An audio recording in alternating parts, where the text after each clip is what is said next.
trazendo a fazenda para viver em outro mundo. Capítulo 451, História. Autor, Mindil. Tradutor, Blue Spark. Revisor, Luiz.xt. Depois da introdução de Megas, Al-Rai agora tinha uma ideia geral de seus vários herdeiros da família Kalsi. Deve ser dito que haviam herdeiros muito bons, pois eles tinham seus próprios talentos especiais. Com exceção de Juvan, cada um deles são definitivamente capazes de agir sozinho. O filho mais velho Peter sempre ficou na família e agiu como cabeça da Liga dos Magos Negros. Seu status dentro da Liga era bastante alto. O segundo filho era Smith, o único que manteve a bolsa da família. Embora a família Kalsi também tivesse feudos em outros lugares, sem dúvidas foi o único que fez mais dinheiro na cidade Água Celestial. Por causa do tanto de dinheiro que ele fez para a família, seu status dentro também era bastante alto. O terceiro filho Dylan era um louco por cultivação, ele era o único com o menor interesse de se tornar o patriarca. Na sua opinião, a posição do patriarca era apenas algo que prejudicaria seu progresso. Ele praticava desde que ele estava em uma idade jovem, ele agora era um especialista do 8º nível e pode até mesmo romper para o 9º nível um dia. O quarto filho Mike era o diplomata da família Kalsi. Ele era um falador tranquilo. A ajuda que ele forneceu para a família não era pequena também.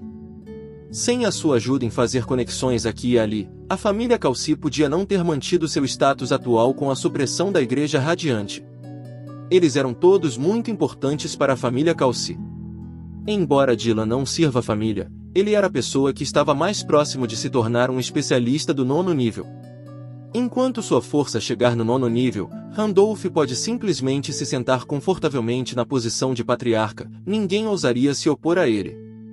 Assim que Megan terminou de falar com Zal-Rai, um servo veio com uma mensagem de Smith dizendo que tudo estava pronto.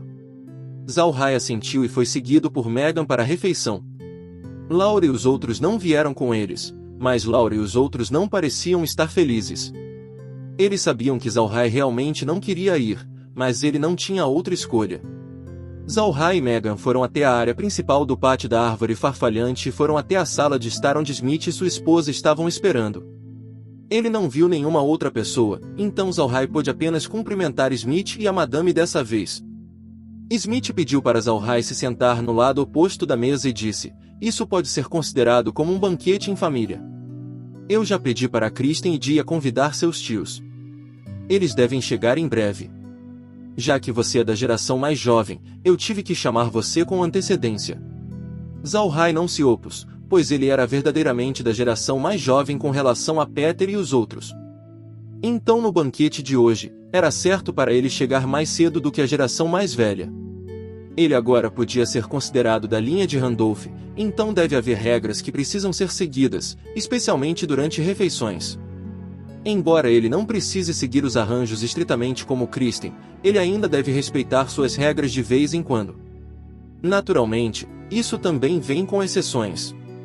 Se ele enfrentar Juvan, então ele certamente não estaria seguindo os arranjos da família. Se ele lhe der um pé de respeito, então ele lhe retornará com 10 pés em consideração, esse era o princípio de Zal-Rai. Depois de um tempo, a voz de um servo anunciou, o primeiro, terceiro e quarto jovem mestre chegaram. Quando sua voz terminou, 3 pessoas entraram no pátio. Zal-Rai e Smith imediatamente se levantaram e deram seus cumprimentos. Zal-Rai olhou para as aparências das 3 pessoas na frente dele. O do meio era uma pessoa que tinha uma aparência nobre normal. Não havia nenhuma característica especial nele além de parecer como uma versão mais velha de Smith.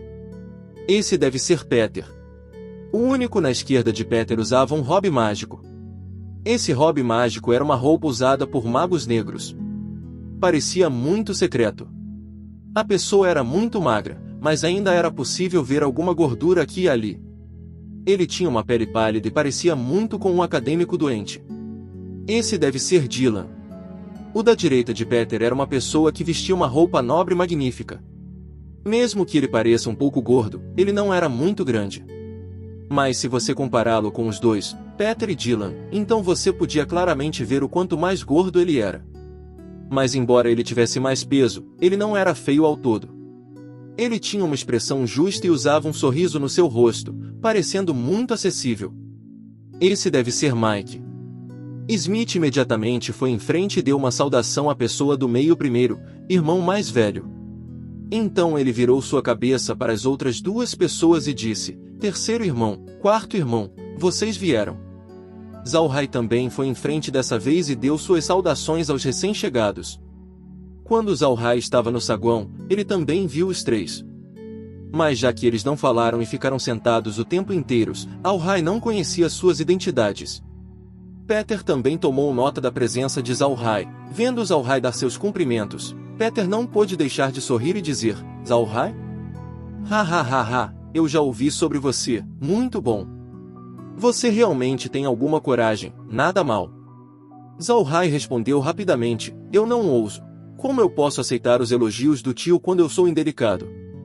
Peter riu, então ele deu um tapinha no ombro de Zalhai e não falou mais. Neste momento, Dylan subitamente disse, Zalhai, você realmente tem 10.000 cavaleiros homens fera mortos vivos? Zalhai já sabia que Dylan era um maníaco cultivacional, então ele não estava surpreso que suas primeiras palavras serem essas, então ele imediatamente respondeu, respondendo ao terceiro tio, eu tenho. No passado na pradaria dos homens fera, eu consegui ajudar a tribo do touro hercúleo da raça cabeça de bovino nos seus assuntos. Esses homens fera mortos vivos que eu tenho são da cavalaria da tribo do touro lutador. Dylan rapidamente respondeu, lidere um para eu ver. Zalhai encarou, então com um rosto estranho ele se virou para Smith. Smith sorriu e disse, vá em frente e deixe o terceiro tio dar uma olhada, ele gosta de olhar para essas coisas. Zalhai assentiu, então um cavaleiro touro lutador morto-vivo apareceu. Dylan ficou diante do morto-vivo e inspecionou-o cuidadosamente. Neste momento, o morto-vivo tinha a aparência de um esqueleto. Depois que Dylan olhou completamente para o esqueleto, ele bateu em um osso com sua mão. E então com um rosto chocado, ele se virou para Zalhai e disse, esse é um morto-vivo de nível avançado. Zalhai sabia que ele não podia esconder a verdade de um especialista como Dylan, então ele não escondeu enquanto ele assentia e dizia, eles também podem transformar na forma de zumbi. Então ele empunhou seu cajado mágico no homem-fera morto-vivo antes de se transformar em um cavaleiro zumbi. Não só era Dylan que estava intrigado com isso, Peter e os outros também estavam surpresos. O que eles estavam vendo realmente não era diferente de um zumbi normal, não havia nenhum mistério do porquê Peter e os outros olhavam surpresos. Eles tinham estudado e pesquisado a magia negra desde que eles eram jovens, então eles estavam extremamente familiarizados com magia negra. No entanto, eles não tinham ouvido ou lido sobre um feitiço de magia negra que podia transformar um morto-vivo entre um esqueleto e um zumbi. Deve-se saber que no sistema de magia negra, os poderes de esqueletos e zumbis são diferentes. Quando um esqueleto progride, ele iria de esqueleto de ferro, esqueleto de bronze, esqueleto de prata e esqueleto de ouro. Esse progresso era o mesmo para zumbis, zumbi de ferro, zumbi de bronze, zumbi de prata e zumbi de ouro. Eles não tinham ouvido falar de um esqueleto se tornando em um zumbi, assim como um zumbi se tornando em um esqueleto. Dylan também tinha estudado por um longo tempo e mesmo ele não tinha ouvido falar de tal cena. Smith foi o primeiro a se recuperar, ele sabia que ele não podia fazer Dylan continuar a inspecionar o morto-vivo, ou então o jantar não iria acontecer. Smith se virou para Zalhai e disse, pequeno Rai, armazene o primeiro, então nós vamos entrar para conversar. Zalhai assentiu, e então recebeu o morto-vivo. Dylan realmente queria inspecionar mais o morto-vivo de Zalhai, mas ele foi bloqueado por Smith. Então o grupo entrou na sala e se sentaram. Depois que eles se sentaram, Smith se virou para Zalhai e disse, pequeno Rai, o que era isso? Por que seu morto-vivo é diferente? Zalhai forçou um sorriso e disse, isso eu não sei. Isso pode ter algo a ver com meu cajado mágico. Então ele mostrou seu cajado fantasma. Neste momento, o cajado voltou à sua forma original, com a caveira e a atmosfera sombria cercando. Zalhai entregou seu cajado para Dylan enquanto ele dizia, eu consegui esse cajado mágico nas Terras Negras. Quando eu bebia a água do nada, eu estava totalmente deprimido. Eu queria correr para o pântano do cadáver apodrecido e me matar. Eu não esperava que quando eu entrasse no pântano, esse cajado subitamente aparecesse. Eu fiquei curioso e peguei para ver o que era. E então eu fiquei surpreso quando a boca do crânio abriu a boca e mordeu meu dedo, levando consigo uma gota do meu sangue com ele. Depois disso, eu desmaiei e por última instância fui salvo pelo vovô Grimm.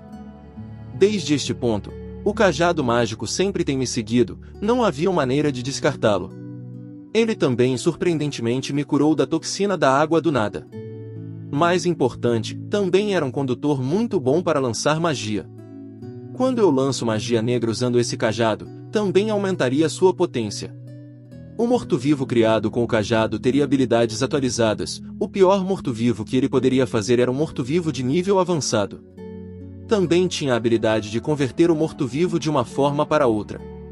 Outra coisa boa sobre esse cajado é que ele não pode ser roubado de mim. Se eu for muito longe dele, iria apenas voar diretamente na minha direção. Esse cajado é verdadeiramente misterioso, mesmo eu não sei sua origem, Al-Hai já tinha essa desculpa preparada. Além disso, ninguém podia desmascarar sua história, já que era impossível para Grimm e os outros o trair. Ele foi contudo nessa história com suas habilidades de escrever novel, pode-se dizer que essa razão era muito hermética. Quando ele ouviu os Al-Hai, Dylan não pôde deixar de tentar usá-lo para replicar seus efeitos. Mas infelizmente, nada aconteceu. O cajado parecia como uma peça de madeira inútil nas mãos de Dylan. A desculpa de Al-Hai também foi acreditada por Smith e os outros por causa que o pântano do cadáver apodrecido era verdadeiramente misterioso. Todos esses anos, o número de nono-níveis que perderam suas vidas dentro foram numerosos. Ninguém poderia sobreviver naquele lugar, mas quem sabia que Al-Hai realmente encontraria esse tesouro lá? Todos eles suspiraram quando pensaram sobre a boa sorte de Al-Hai. Eles não suspeitaram de Al-Hai nem mesmo um pouco. Eles sabiam que a família Buda tinha sido transferida para as Terras Negras, todo mundo sabia disso. Além das Terras Negras, Smith e os outros não conseguiam pensar em nenhum outro lugar onde Al-Hai poderia adquirir sua força atual. E este é o fim do capítulo. Espero que tenham gostado. Não se esqueça de nos seguir no Castbox, Spotify, TikTok e YouTube. Se inscreva, comente e compartilhe. Isso é muito importante. Fiquem todos com Deus. E até o próximo capítulo.